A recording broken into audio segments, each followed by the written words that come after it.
Hello friend, সবাই কেমন আছেন? হ্যাপি কুকিংয়ের আরও একটি নতুন ব্লগে আপনাদের স্বাগত।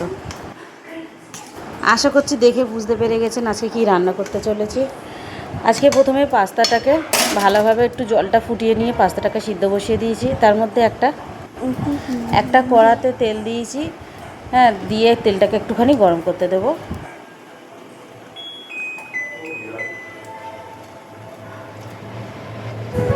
তেলটা গরম হয়ে গিয়েছে, আমি আলুগুলোকে সব ছেড়ে দিয়েছি একটু একটু করে।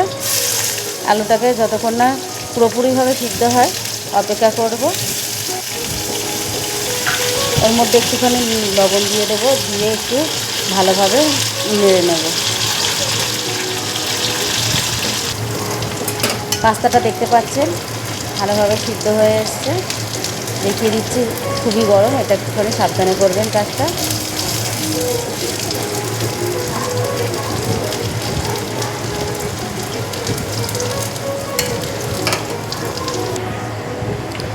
আলুগুলো ভালোভাবে সিদ্ধ হয়ে গিয়েছে। এর উপরে আমি কেটে রাখা পেঁয়াজটাকে দিয়ে দেব, দিয়ে একটু ভালোভাবে ভেজে নেব।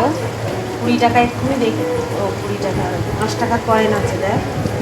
এবার বেশ কিছুটা 1 চামচের মতো লবণ দিয়ে দিয়েছি, নিয়ে আর একটুখানি হলুদ গুঁড়ো দিয়ে দিলাম।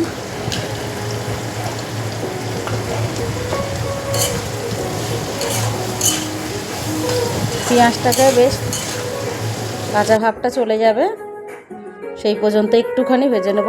মিডিলটা একটু ফাঁকা করে দেব যাতে তেলটা মধ্যিখানে হয়ে যায়, এবং একটা ডিম ভেঙে ওর মধ্যে দিয়ে দেব।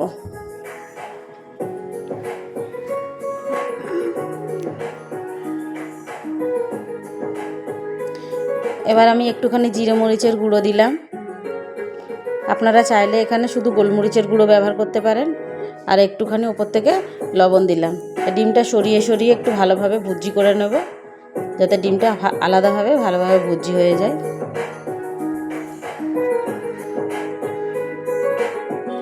দেখতে পাচ্ছেন ডিম আর আলুটা একসঙ্গে খুব সুন্দরভাবে ফ্রাই করা হয়ে গিয়েছে।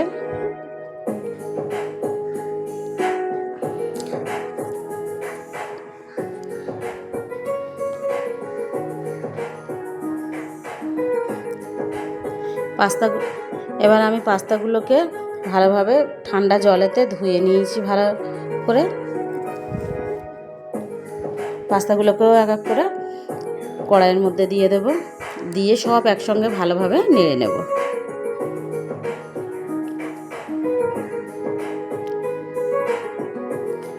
ওপর থেকে একটুখানি জিরে মরিচের গুঁড়ো দিয়ে দেবো। একটুখানি পারলে আপনারা এখানে পাস্তার মশলা ব্যবহার করতে পারেন, এবং ভালোভাবে বেশি করে একটুখানি টমেটো সসও দিয়ে দেব যাতে পাস্তাটা খেতে টেস্টি হয়।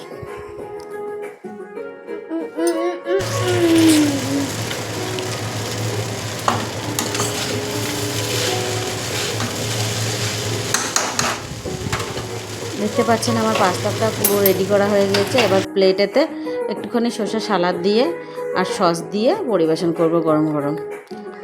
নর্মালি বাড়িতে থাকা জিনিস দিয়ে একবার এইভাবে তৈরি করে দেখবেন, খুব ভালো লাগবে।